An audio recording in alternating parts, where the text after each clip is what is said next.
Good day, dear students. Welcome to the presentation for Bachelor of Education, Senior Primary Social Science 4. I'm your tutor, Mr. Dishena. Let's go through the presentation. This presentation covers the subject content in brief and some general guidelines that I want everyone to keep in mind when preparing for 2021 examinations. This presentation is by no means an examination scope. Therefore, as students of social sciences, you are expected to thoroughly read your study guide. All examination questions are compulsory. This subject is divided in unit, so we'll go through it unit by unit. Let's start with the first unit. Understanding the rationale and the pedagogics in social studies. The aims of social studies syllabus. What is the aim of social studies syllabus? What do we have social studies? What is it intending to obtain at the end? And then you have competencies that need to be covered in social studies. What are the competencies that need to be covered in social studies? Then you have curriculum standard for social studies learners. In every teaching that you undertake, you have to have a specific standard that you are looking at. What is a standard that you will be looking at as a social science teacher in teaching your learners social studies? Then we have the issue of learner-centered education. What is learner-centered education? Broadly, one will say learner-centered education is teaching learners starting from the known to the unknown, meaning the learners are not empty vessels. They have what they have. Your study is to supplement what they have. Unit 2, you have planning and lesson preparation in social studies, where you have the parts of a lesson preparation. What are the parts of a lesson preparation? What does a lesson preparation contain of? You have your introduction, and at the end you have your conclusion. And in between here, you have other aspects that you need to look at. As an aspiring teacher, it's very important that you understand what the lesson preparation entails. Methods to follow when presenting social study lessons. What methods do we follow as social science teachers in presenting our lessons? You have one textbook method, very common textbook method. You simply follow the textbook and you teach. And then you have question and answer methods. Then you have the class discussion. Then you have the source method. Then you have the inquiry method. Then you have the project method. I spoke earlier about the textbook method. Now let's go to the question and answer method. It's where you answer. You ask the learners. They give you the answer. If the answer is wrong, you lead them to the correct answer. Then you can have a class discussion in a social science lesson. Class discussions are good for social science because some topics are good to be discussed. And then the source method, and the inquiry method, and the project method. Read widely what your study guide is saying about this method. Not only your study guides, find other materials as well which explain more this in detail, but understand them.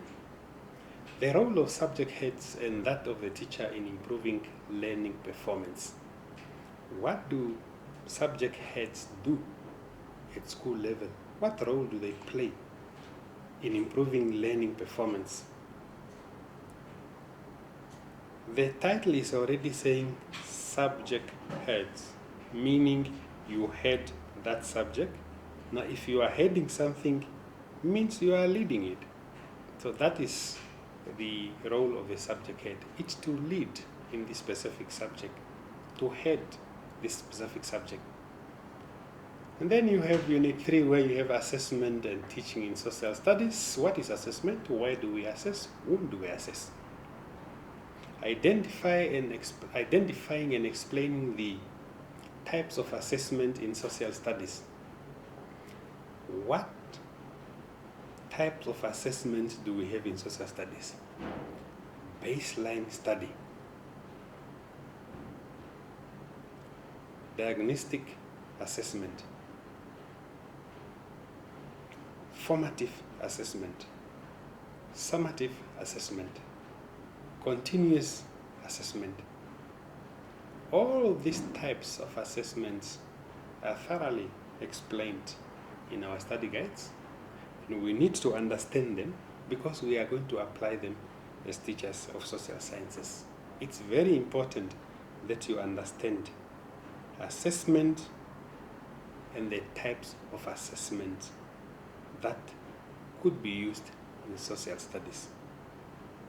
The types of continuous assessment used in social studies. Remember, learners are not only passing because of the test they write at the end of the term. Some of the marks that they will need to be promoted to the next grade is from continuous assessment. What teachers continuously test in their classes. That can be done in the form of a project. It can be done in a form of a practical, especially in the science subject. It can be done in a form of a test. And then you have Unit 4, the development of Namibian nationalism. What is nationalism? Why do we need to have or to feel that aspect? The first part here is explain what nationalism is with specific reference to Namibia. You need to explain what nationalism is, but in your explanation, you must relate it to the Namibian scenario. And then you have to explain the formation of Ambulant People's Organization and the role Sam Nujoma played. What was this? Why was it formed? Who formed it? What role did Sam Nujoma play? Then you have the issue of other political parties and their roles in the Namibian nationalism. For instance, SWANO, the oldest political party in the country. What role, beside OPO, what role did other political parties have to play as far as nationalism is concerned? Then you have to attend to the Winduk Massacre, the Kasinga Massacre, dark part of our history. As social science students or teachers, we need to understand what transpired here, what led to this, or what was it, what led to it, what was Kasinga, what led to it, what happened here. As I said earlier, it is part of our dark history, but we need to understand, and possibly in our understanding to mentally conclude that this will not be repeated. That's part of the history of our social sciences. Understand the past in order to chart the future. The formation of SWAPO. Remember here, the formation of SWAPO stems from this. It was first OPO, then SWAPO. What led to the formation of SWAPO? Or what led to the replacing of OPO with SWAPO? And then you have to look at the war for national liberation. What was this war all about? Who played a role in this war? Why did we have that war? You need to read. There are a lot of materials to read about this one. The more you read, the more you broaden up and the more you understand. I encourage you to read as much as you can. Number 5 is features of the South African colonial administration. You remember, we were occupied by South Africa. We were administered basically by South African administrators on behalf of South Africa. Now let's look at the facts that are here, or the aspects that are here. South African inheritance of Namibia from the United Nations. How did South Africa inherit Namibia from the United Nations? What were the conditions that were attached to this inheritance? Why were we given to South Africa, by the way? Then you have the issue of the Odendaal Plan. What was this Odendaal Plan all about? What did it create? What is the legacy of the Odendaal Plan? Then you have the clashes between the United Nations, the UN, United Nations, and South Africa over Namibia. Why did the United Nations clash with South Africa over the issue of Namibia? What was at stake here? Then you have the role of the Western Contact Group. Who were, by the way, who were these countries who call themselves the Western Contact Group? What role do they play in as we moved towards the independence of Namibia? The role, the reason why the UN, United Nations, African Union, and SWAPO refused to recognize the Colonial Constitution. Why did these three entities refuse to recognize this constitution? What were the bones of contentions here? Then you have the tier governments. What were these tier governments? Remember, during that specific time, that period of time we are referring to, we had tier governments. What were these tier governments all about? Who were the ones in charge of these tier governments? Did it work for Namibia or did it not work? The transitional government of national unity. Who were the role player in this? What role did they play? Was it good for the country? Was it bad for the country? Did it enhance the speed that was needed for Namibia to finally gain her independence? And then you have the last part here, the role that SWAPO played in liberating Namibia. What role did this political party, by then a liberation movement, what role did it play in liberating Namibia? As I said earlier, social science students, we read. The more you read, the more you understand, the better you understand, and the better you equip yourself to answer questions, whether it's coming from the left or from the right, because you have the content. Then you have Unit 6, the role the church played on the road to independence. What role did the church play in the liberation of Namibia? And then you have the second aspect of this unit, the main criticism of the South African rule in the open letter. What was this open letter? Who wrote this open letter? What was the content of this open letter? What was the intention of writing this open letter? To whom was it written to, and who wrote this letter? These are things that you need to understand. You need to read and understand and apply and answer questions, whether they are coming from an old textbook, from a new one, from wherever. You should be able to answer these questions once you read thoroughly. The reasons why the ECC was established. You need to tell what this ECC is or was, and then establish why it was started with. Who started, what was this? Who started it? What were the reasons? And then you have the establishment of the Council of Churches in Namibia. Why did the church of faith-based organization feel that they need to establish an organization where they are represented? What role did then this Council of Churches in Namibia play? And then you have the ICAM's declarations of churches in Namibia. What did the churches declare? What were their demands? What were their demands for?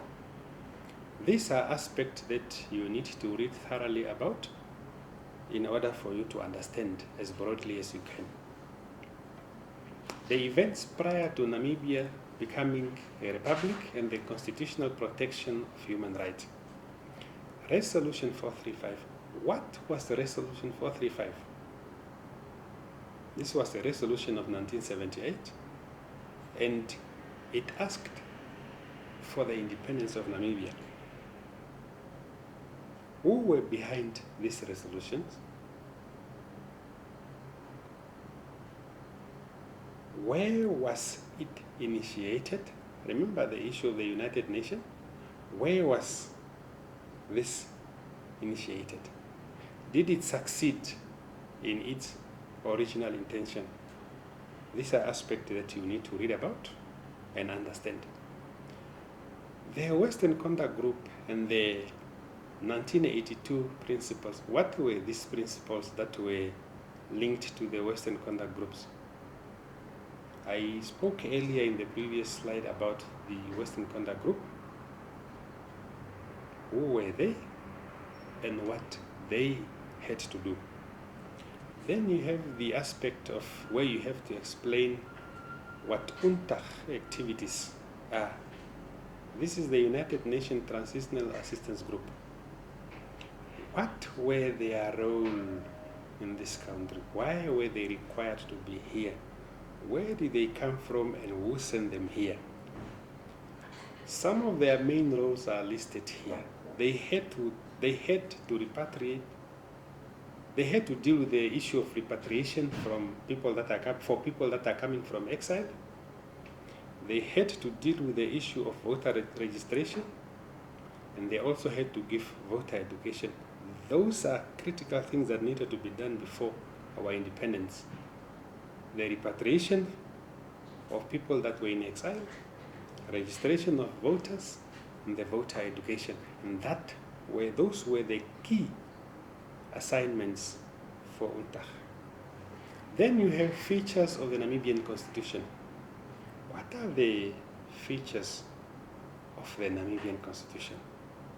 As a social science teacher in Namibia, you need to read this document, Namibian Constitution, because in your teaching, in your book, you will come across references that are made to the Namibian Constitution. This Namibian Constitution is the highest authority in the land. Rules that we are dealing with, they fall under that Constitution. And it can only be changed through a referendum. The rules, the obligations that are in the Constitution can only be changed through a referendum. Then you have to look at 3 different government branches. What are the 3 different government branches that we have? You have the legislative, the executive, and the judiciary. What are the specific responsibilities of these branches? Then you look at the issue of, in your Constitution, a Bill of Fundamental Human Rights. Then you look at the issue of regular, free, and fair elections. These are aspects that we deal with on a daily basis, especially rights and obligations. Those are daily things that we do. Regular, free, and fair election. We had a fair and free election recently. All these things are guaranteed in this constitution. And then you have the branches of the Namibian Constitution, which is the executive, the legislative, and the judiciary. Those are the branches of our constitution. We move to Unit 8, the African Struggle for Independence and Economic Development. The origin of the Pan-African movement. What was the origin of the Pan-African movement? What was this Pan-African movement all about? Then you have the Organization of African Unity, now AU. What was the origin of this? Who started it? Why was it important to start this movement and this organization? And then we have to explain the difference between democracy and dictatorship. In Namibia, we have a democracy, so it should be easier to differentiate it from any other type of leadership styles. What is the difference between democracy and dictatorship? And then we have also to differentiate between military and civilian rule. What characterized military rule? What characterized a civilian rule? Then we need to look at features of capitalism, socialism, and mixed economies. This you need to read broadly about it. To really understand the gist of this, you need to read with understanding.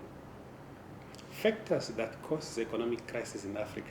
What factors are causing economic crisis in Africa? Then you have to evaluate plans for economic development in Namibia. Do we have plans for economic development? If your answer is yes, let us evaluate them. And then you have to evaluate the effectiveness of World Bank and IMF regulation for Africa. These are two international bodies that are established to assist countries such as developing countries such as Namibia with their development. But there are aspects or conditions that come with their offers. And that is what we need to evaluate.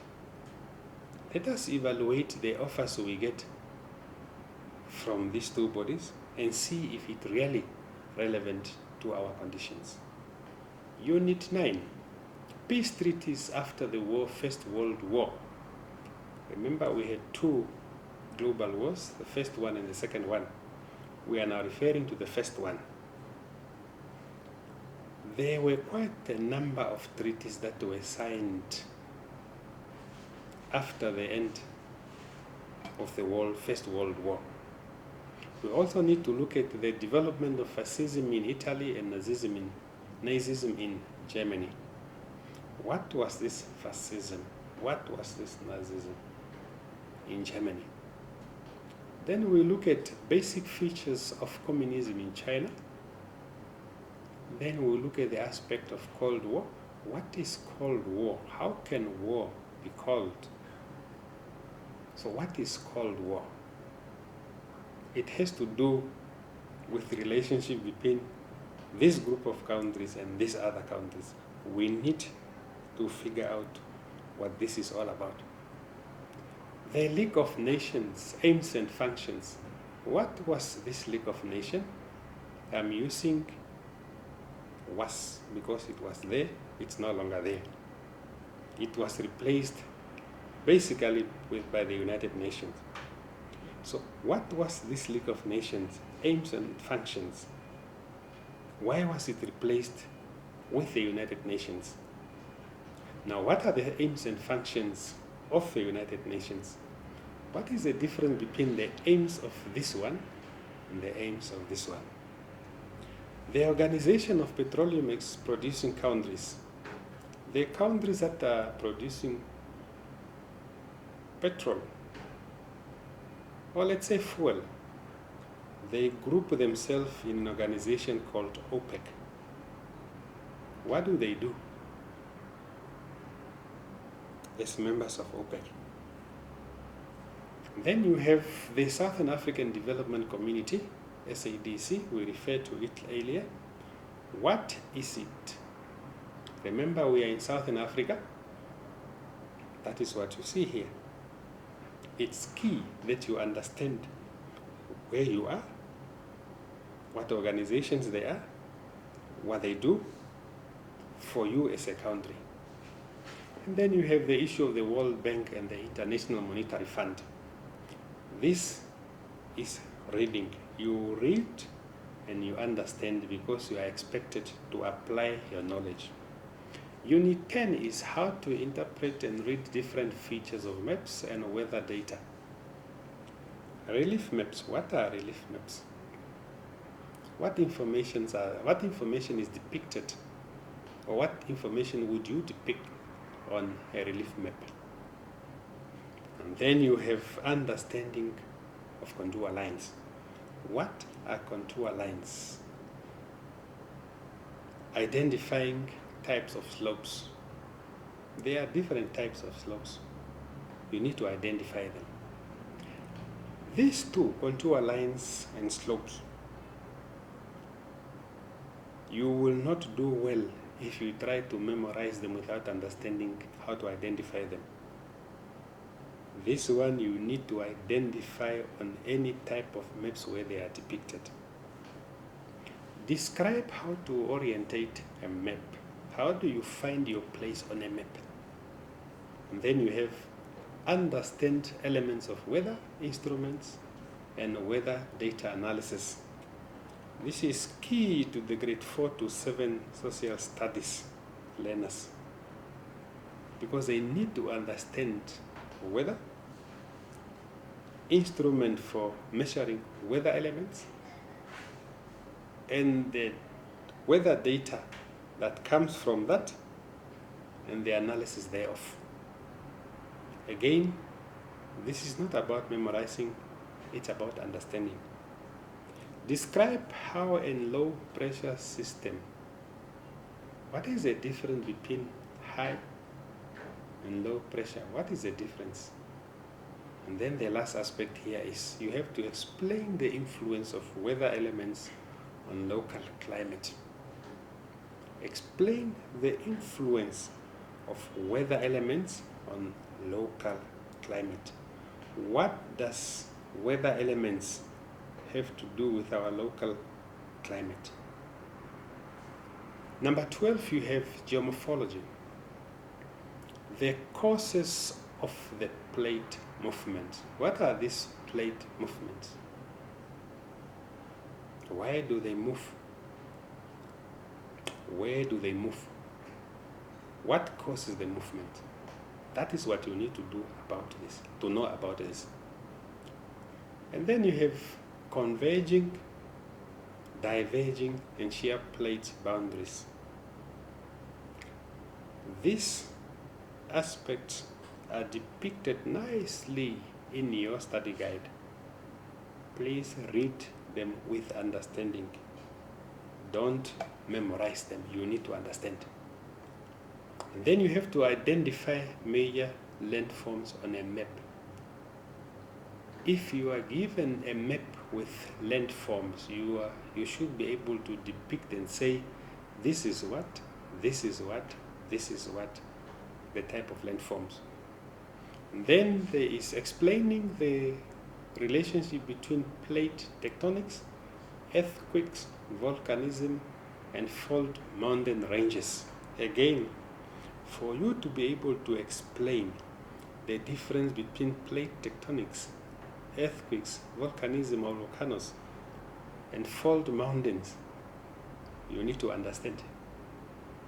You need to understand so that when such information is depicted and you have to analyze or identify, you should really be able to know what characterizes this one, how do they appear on a map, and so on. And then you have to explain the causes of earthquakes. We don't have many earthquakes in Namibia, but we have smaller ones that we refer to as tremors. What causes these earthquakes? How is it that some parts of the world will have earthquakes while some parts would not? That will form part of your explanation. And then you have impact of earthquakes on civilization. What are the impact of earthquake on civilization? Remember, in our history, some very big earthquakes, colossal earthquakes, caused tremendous damages to some cities, to the extent that some cities needed to be rebuilt. Positive and negative impacts of volcanoes on civilization. What are the impact of volcanoes on civilization? Are they good or are they bad? Are they only positive ones, or are they also negative ones? Or are they only negative ones and no positive ones?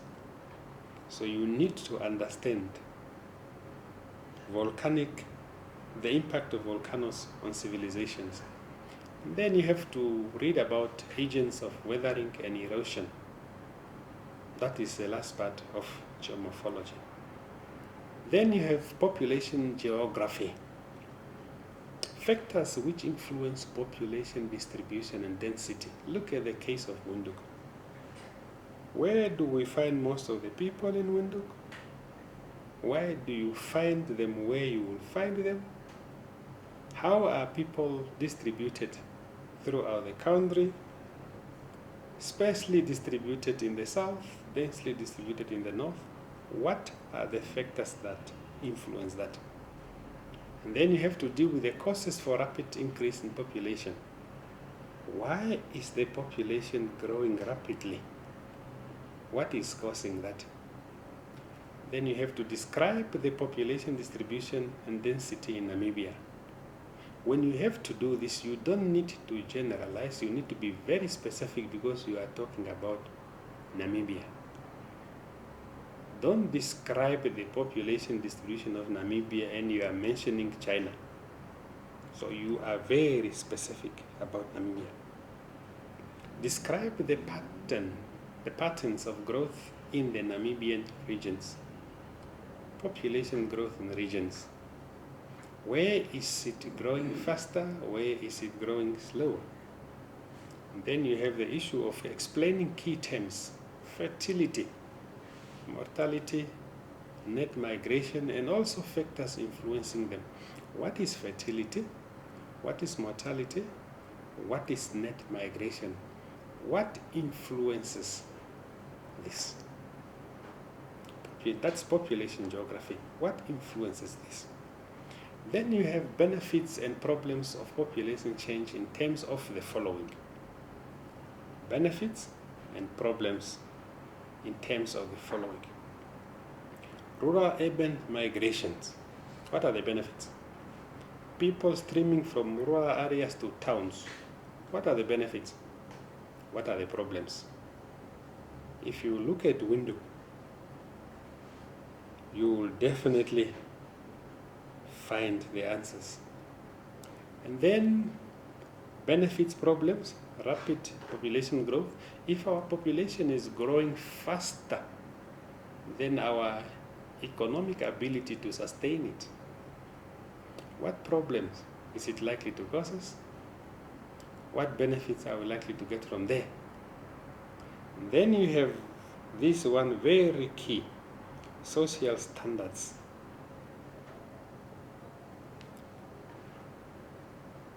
How are our social standards? What does our social standards have to do with population change? Then you have dependency ratio. Who depends on what? Pressure on natural resources. Again, you don't need to look far. We have towns that struggle with water. How is that possible? Pressure on natural resources. You have infrastructure and provision of services. If you move in some of our towns, if it's time to go to work or it's lunch hour, you will see how our roads are filled up by cars. Are our road going to sustain that? Will they last longer? And then you have a provision of services. Water and electricity in most of our towns and cities. The municipalities are struggling to provide water and electricity. Provision of services. What does it have to do with population change? Those are the questions you need to answer. And then you have strategies on how to reduce the spread of HIV. As a social science teacher or student, you need to strategize on how to reduce the spread of HIV and AIDS, because that is a key message that you should leave with your learners in your class. Regional geography of Namibia, that's Unit 14. Namibia's neighboring states on a map, on a world map. Which countries are our neighbors? If you are going to teach map work and you end up teaching our neighboring countries, it will do you well to have a complete picture about our neighbors, because that's a starting point of teaching map work in Namibia. You need to know our neighbors. The learners need to know our neighbors. Identifying the following physiographic features of Namibia on a given map. You should be able to identify a coastal plain, an escarpment, a plateau, the Kalahari Basin, the Etosa Basin. You need to identify this on a given map. Then you have factors influencing the climate of Namibia. You have latitude. What is it? How does it influence our climate? Altitude. What is it? How does it influence our climate? The low and the high pressure system. What does it influence? How does it influence our climate? The Benguela current. How does it influence our climate? Distance from the sea. What does the distance from the sea have to do with how our climate is like in Namibia? And then you have the economic importance of the fishing, mining, farming, and mining industry in Namibia. I alluded earlier to this, that our economy is hinged on this. Fishing, mining, farming, and mining. These are key sectors in our economy. And you need to understand that as a social science student. Describe the diamond and uranium mining industries in Namibia. Describe them. Tell us what they are all about. Tell us what they are all about in Namibia. Then you have to identify and discuss the road, rail, air, and ocean transport in Namibia. Those are our modes of transport. Road, rail, air, and ocean. You will need to identify and discuss them. On a map, you could be given a map that depicts railway and be requested to answer a question such as identify the type of transport depicted on the map. You look at the keys that are there and accordingly you answer. How do the following factors influence economic growth in Namibia? Mineral and water resources, the manufacturing industries, education, the capital and population. Remember, we are from this sector. How does this sector influence the economic growth of Namibia? How does that do that? And then you have to, let me just say something. Okay. Here we are. This is our sector. How does this sector influence the economy of a country? Very key. We provide understanding here. We educate, we prepare the human resource of a country. So we have a role to play. We either make or break our human resource. The capital and population. Discuss the origin, purpose, responsibility, and problem of SACU. Those one, you simply need to discuss the origin, the purpose, the responsibility, and the problems of SACU. That was the end of our presentations. My cell phone number is depicted here. My email address is depicted here. Let me wish you all the best as you prepare for your exam and your assignment for 2021. Thank you.